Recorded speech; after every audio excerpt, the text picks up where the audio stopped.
అందరికీ నమస్కారం. ఇవాళ మనతో ప్రముఖ ఆస్ట్రాలజర్ వంగర రవిశంకర్ శర్మ గారు మనతో ఉన్నారు. వారితో మాట్లాడదాం. గురుగారు నమస్కారం. నమస్కారం అండి. గురుగారు, శని స్థానంలోకి రాహుగ్రహ ప్రవేశం చేస్తే ఎటువంటి మార్పులు సంభవిస్తాయి, అలాగే దీని ప్రభావం ద్వాదశ రాశుల మీద ఎలా చూపిస్తుంది, కాస్త వివరించండి. తప్పకుండా. ఈరోజు మనం గమనించినట్లయితే 9 జూలై రోజు వచ్చేటప్పటికి రాహుగ్రహ మార్పు, నక్షత్ర పరివర్తన అనేది జరుగుతుందన్నమాట.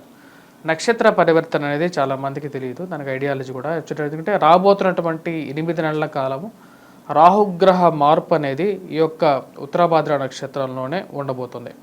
అంటే ఉత్తరాభాద్ర నక్షత్రంలో వచ్చేటప్పటికి రాహు ఎప్పుడైతే ప్రవేశిస్తుందో, రాహు ఎప్పుడు వచ్చేటప్పటికి తిరోగమనంలో వెళ్తూ ఉంటుంది అన్నమాట. ఇప్పుడు తన యొక్క స్థితిగతి వచ్చేటప్పటికి మీనంలో కొనసాగుతున్నది. మీనంలో ఎప్పుడైతే ఉత్తరాభాద్ర నక్షత్రంలోకి రాబోతున్నటువంటి 9 నెలల కాలం, 8 నెలల కాలం అప్రాక్సిమేట్గా అంటే మార్చి 2025 వరకు కూడా ఉంటుందన్నమాట. అంటే 17 మార్చి 2025 వరకు కూడా ఇక్కడ ఉత్తరాభాద్ర నక్షత్రంలో శనిగ్రహ అంటే శని యొక్క ఆధిపత్యంలో ఉన్నటువంటి ఒక నక్షత్రం అన్నమాట. దానిలో ఉంటుంది.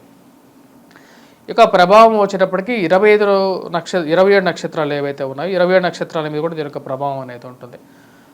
అసలు మనం గోచర రీత్యా మనం గమనించినట్లయితే నక్షత్రాలు 27 నక్షత్రాలు ఏవైతే ఉన్నాయో, అంటే ఒక కాలపురుషుడు ఎవరైతే ఉన్నారో, అంటే మన యొక్క పురుషుల్లో కాలపురుషుడి ప్రకారంగా మనం చూసుకుంటే శిరస్సు, అంటే ఏదైతే నక్షత్రం మొదటి నక్షత్రం ఉంటుందో అది శిరస్సు అవుతుంది అన్నమాట.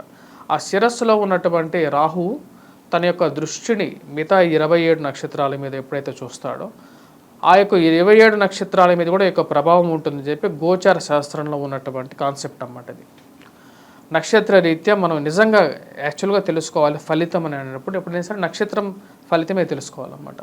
అప్పుడు మనకి ఎగ్జాక్ట్ రిజల్ట్ కూడా వస్తుంటుంది. ఇప్పుడు నడవబోతున్నటువంటి పరిస్థితి కూడా దాని ప్రకారంగానే నేను ఇప్పుడు వివరించబోతున్నాను. మొత్తం 27 నక్షత్రాలకి ఎటువంటి ప్రభావం ఉంటుంది, అలాగే వచ్చేటప్పటికి రాహుకి శనికి ఉన్నటువంటి కంపాటబిలిటీ కూడా మనం చూద్దాం. ఇప్పుడు రాహుకి శనికి కంపాటబిలిటీ మనం చూసుకుంటే మిత్రత్వం అనేది కూడా ఉందన్నమాట. సో కాబట్టి రాహు వచ్చేటప్పటికి శని యొక్క స్థానాల్లోకి ప్రవేశించినప్పటికీ కూడా పూర్తిగా ఇంకంపాటబుల్ అయి డిజాస్టర్గా అయితే ఎవరికి హాని అయితే ఎక్కువగా చేయదు. కానీ నక్షత్ర మార్పు అనేది డెఫినెట్గా ఒక నక్షత్రం మారినా సరే, ఎందుకంటే చాలా స్లో మూవింగ్ ప్లానెట్ అన్నమాట. అందుకనే మనకు 1.5 సంవత్సరం పాటు రాహుగ్రహ కేతుగ్రహ మార్పులు అనేవి ఉంటూ ఉంటాయి. అలాంటి స్లో మూవింగ్ ప్లానెట్ ఎప్పుడైతే 27 నక్షత్రాలు, ఒక నక్షత్రం మారటానికి 8 నెలల కాలం పడుతుంది. ఆ 8 నెలల కాలం ఒకే నక్షత్రంలో ఉంటుంది కాబట్టి దాని యొక్క విషయం కూడా తెలుసుకోవటం అనేది చాలా ముఖ్యం. గురుగారు, ఈ రాహుగ్రహ ప్రవేశం అనేది ఎప్పటి నుంచి మొదలవబోతుంది, అలాగే మొదలైన తర్వాత ఎప్పటి వరకు ఈ మూమెంట్ అనేది ఉండబోతుంది? ఈ యొక్క రాహుగ్రహ ప్రవేశం వచ్చినప్పటికీ 9 జూలై మధ్యాహ్నం 1:28 స్టార్ట్ అవుతుంది. రేపు రాబోతున్నటువంటి 9 జూలై ఇది వచ్చేటప్పటికి ఇది కంటిన్యూషన్గా జరుగుతూ ఉంటుంది. పూర్వభాద్ర నక్షత్రంలోకి ఎప్పుడైతే ప్రవేశిస్తుందో అప్పటితో ఇది సమాప్తం అవుతుంది అన్నమాట. అంటే దగ్గర మనకి 8 నెలల కాలం అనేది టోటల్గా ఈ యొక్క పీరియడ్ అనేది ఉంటుంది. 2025 మార్చి వరకు కూడా ఒకటే నక్షత్రంలో రాహు యొక్క మార్పు అనేది ప్రవేశం అనేది ఉంటూ ఉంటుంది అన్నమాట. కాబట్టి ఈ యొక్క 27 నక్షత్రాలకు కూడా ప్లస్ ప్రతి రాశి వారికి కూడా ఎలా ఉంటుంది అనేది తెలుసుకోవటం అనేది చాలా ముఖ్యం. శని స్థానంలో రాహుగ్రహ ప్రవేశం వల్ల మకర రాశి వారికి ఎలాంటి ఫలితాలు ఉండబోతున్నాయి, అలాగే ప్రవేశం ఎప్పటి నుంచి ఎప్పటి వరకు ఉండబోతుంది, అలాగే దీని ప్రభావం అనేది ఎలా ఉంటుంది, కాస్త వివరించండి. తప్పకుండా. ఇప్పుడు మనం చూసినట్లయితే ఉత్తరాభాద్ర నక్షత్రానికి అధిపతి వచ్చేటప్పటికి శని అవుతాడు. సో రాహు వచ్చేటప్పటికి శనిగ్రహ నక్షత్రంలోకి వెళ్తుంది అన్నమాట. రాబోతున్నటువంటి 8 నెలల కాలం వచ్చేటప్పటికి ఎలా ఉండబోతుంది, ఇది ఫలితం ఎలా ఉండబోతుంది అనేది మనం గమనించినట్లయితే శనికి రాహుకు వచ్చేటప్పటికి కంపాటబిలిటీ అనేది పాజిటివ్గానే ఉంటుంది. కాకపోతే గోచార రీత్యా నక్షత్ర గోచారం అంటారన్నమాట. నక్షత్ర గోచారంలో ఒక నక్షత్రం వచ్చేటప్పటికి ఇంకొక నక్షత్రానికి అధిపతిగా ఉన్నటువంటి నక్షత్రంలోకి మారినప్పుడు దాని యొక్క ప్రభావం అనేది ఎలా ఉంటుంది అనేది కూడా మనం గమనించవచ్చు అన్నమాట. అలా గమనించినట్లయితే మనకు ఓవరాల్గా దీని ఇంపాక్ట్ అనేది ఏంటి అనేది తెలుస్తుంది యాక్చువల్గా. ఎందుకంటే కొన్ని స్థానాల్లో గ్రహ గోచారంగా చూసినప్పుడు ఆ స్థానాల్లో బాగానే ఉండొచ్చు, కాకపోతే నక్షత్ర ప్రకారంగా వాళ్ళకి మంచి పాజిటివ్ ఇంపాక్ట్ రాదన్నమాట. దానికి కారణం ఏంటంటే నక్షత్రానికి సరైనటువంటి ఫలితాన్ని ఇవ్వదు నక్షత్రంలో ఉన్నప్పుడు. ఇప్పుడు మనం గమనించినట్లయితే 9th జూలై రాబోతున్నటువంటి జూలై మధ్యాహ్నం 1:28 ఈ యొక్క మార్పు జరగబోతున్నది. ఉత్తరాభాద్ర నక్షత్రంలోకి రాబోతున్నాడు. అలాగే రాబోతున్నటువంటి 2025 మార్చి 17వ తారీఖు వరకు కూడా అక్కడే ఉంటుంది. సో ఉత్తరాభాద్ర నక్షత్రంలోనే రాహుగ్రహ సంచారం అనేది జరుగుతుంది. అప్పుడు దాని యొక్క ఇంపాక్ట్ అనేది రాబోతున్నటువంటి 8 నెలలు ఎలా ఉండబోతుంది అనేది చూద్దాం. రాహుకి శనికి వచ్చేటప్పటికి కంపాటబిలిటీ ఉందన్నమాట. ఆ కంపాటబిలిటీ అనేది కొన్నిసార్లు పాజిటివిటీ ఇస్తుంది, కొన్నిసార్లు నెగిటివిటీ కూడా ఇస్తుంది అన్నమాట. ఇప్పుడు శనికి వచ్చేటప్పుడు, ఇప్పుడు మకర రాశి వరకు వచ్చేటప్పటికి ధనస్థానంలో శనిగ్రహ సంచారం జరుగుతుంది. ఏలినాటి శని ప్రభావం ఉంది. కాకపోతే గురువు మంచి స్థానంలో ఉన్నాడు ఈ రాశికి. పంచమంలో గురుగ్రహ సంచారం అనేది ఉంది. ఇప్పుడు మకర రాశి వారికి గమనించినట్లయితే మనకు ఉత్తరాషాఢ నక్షత్ర జాతకులు, మరి అదేవిధంగా శ్రవణ ధనిష్ట నక్షత్ర జాతకులు ఉన్నారన్నమాట. ఇప్పుడు వీటిలోనే ఈ 3 నక్షత్ర జాతకుల్లోనే వచ్చేటప్పటికి ఉత్తరాషాఢ నక్షత్ర జాతకులకు వచ్చేటప్పటికి శిరోభాగం అవుతుంది. శిరోభాగానికి వచ్చేటప్పటికి సంతోషాన్ని, సుఖాన్ని ఇస్తున్నాడు. అదేవిధంగా శ్రవణ ధనిష్ట నక్షత్ర జాతకుల మీదకి వచ్చేటప్పటికి కళ్ళం మీద దృష్టి ఉంటుంది. అంటే రాహుగ్రహ దృష్టి అనేది కళ్ళ మీద ఉంటుంది, 2 కళ్ళ మీద ఉంటుంది. కాబట్టి ఆ 2 కళ్ళ మీద వచ్చేటప్పటికి సుఖాన్ని ఇస్తున్నాడు. సుఖాన్ని ప్లస్ అదేవిధంగా సౌఖ్యాన్ని ఇస్తున్నాడు అన్నమాట. సుఖాన్ని, సౌఖ్యాన్ని ఇచ్చేటప్పుడు కూడా వాళ్ళకి ప్రశాంతత అనేది ఎక్కువగా ఉంటుంది. అది అనుకూలమైనటువంటి ఫలితంగానే ఉంటుంది మకర రాశికి అన్నమాట. మకర రాశి వారికి వచ్చేటప్పటికి ఈ సంవత్సరం బాగానే ఉంది కంపేర్ టు లాస్ట్ ఇయర్ కన్నా. ఏలినాటి శని ప్రభావం ఉన్నప్పటికీ కూడా ఇప్పుడు పవన్ కళ్యాణ్ గారు కూడా మకర రాశి, దానివల్లే విన్ అయ్యారు. యాక్చువల్గా చెప్పారంటే కంఫర్టబుల్ విన్ అన్నమాట. అది యాక్చువల్గా ఎవరు ఎక్స్పెక్ట్ చేయలేదు.